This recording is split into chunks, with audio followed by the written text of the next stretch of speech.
Hi, and thanks for joining me for this video. In this video, I wanted to continue to look at some of the Bagua Palm training drills.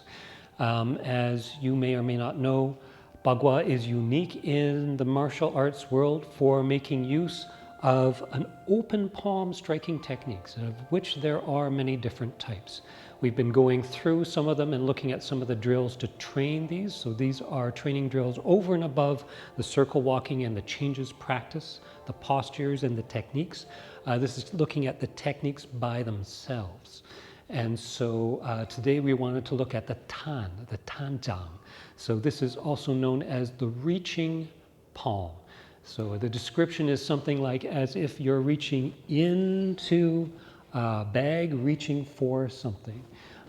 So if we look first at the drill and then look at some of the characteristics of the drill, there's different ways of doing the drill, but we'll look at two very common drills and ways to practice this essential technique.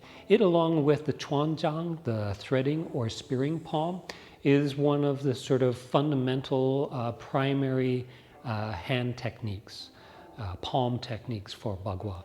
So with this one, the zhang starts just stepping side to side, open, and then launch, and then stepping to the other side and throwing the arm into the zhang strike.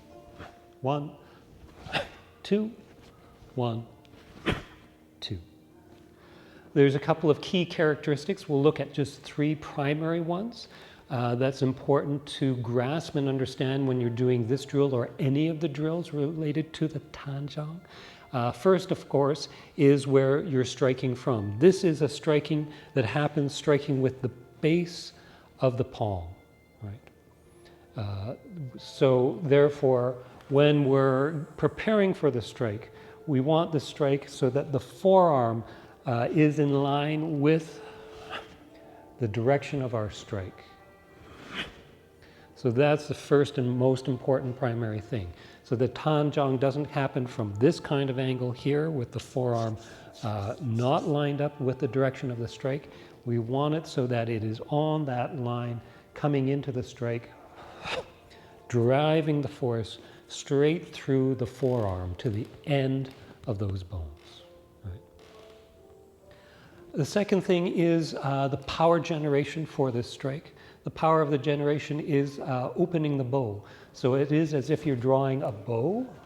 So using this opening of the whole body, lining up in a straight line from the leading arm across the shoulders to the rear elbow, and having that be a nice and open, stretched out posture, so that when the strike happens, it's not with throwing the hand, it's by closing onto the leading side of the body,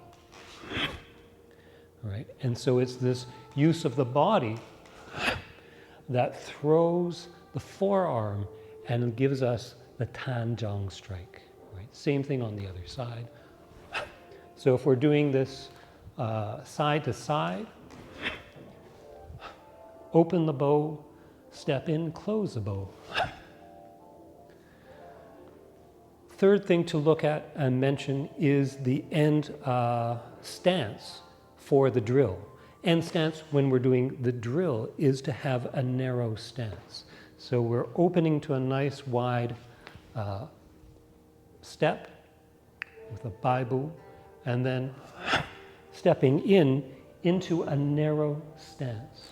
The reason for this is because often in practice, this technique is followed up with a secondary technique.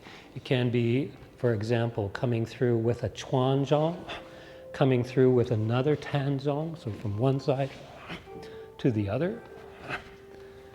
Right. And so with the drill, having it so that there's a narrow stance allows us to come through and advance further with rapid succession.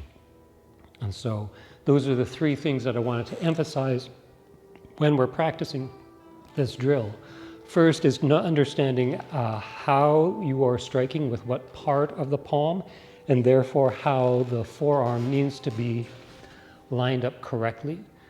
Third is that generation of the power by opening across the body and using the closing or the launching of the bow to provide the striking power. And third, with the drill, having it so that we're always doing the drill coming into a narrow stance. So we were just looking at the side-to-side drill, which is just from one side open, close the front hand, palm facing heart of the palm or thumb facing in and up, and then launch, come to the other side. Same thing, close the lead hand, and then step in, closing to the front hip and shoulder. Narrow stance, body upright. Launch that zhang, that's reaching palm forward, level and in line. And then there is also the zigzagging advancing step. So the same technique, same concept, but coming not at 180 degrees, but coming off on 45 degrees, stepping forward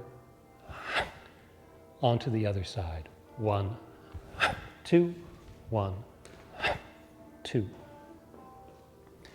With all of these, it is important to ensure that we're using connected power so that the shoulder and the shoulder blade hold the arm to the torso so that the body can launch the arm, the striking arm, with full body power. And so, in other words, from here, instead of having something where the shoulder comes up, right, and then, as I was mentioning before, making sure that the elbow doesn't drop down, right? These are some of the key things to keep in mind to correct. And the third thing in terms of corrections to have, common errors, one is watching that the shoulder doesn't come up, doesn't separate and detach from the torso. Second is making sure that the striking arm, the forearm lines up in the direction of our strike. And then the third is to make sure that we come into the leading leg rather than onto the leading leg. Here is something where we are not as stable, and therefore there's going to be less of the power that's going to be transmitted through. We need to stay into the front hip, into the front leg. In other words, keep the center of gravity down, keep the body upright, which allows us the ability to quickly come into the next drill without having to adjust the body. So I hope this information is helpful for you.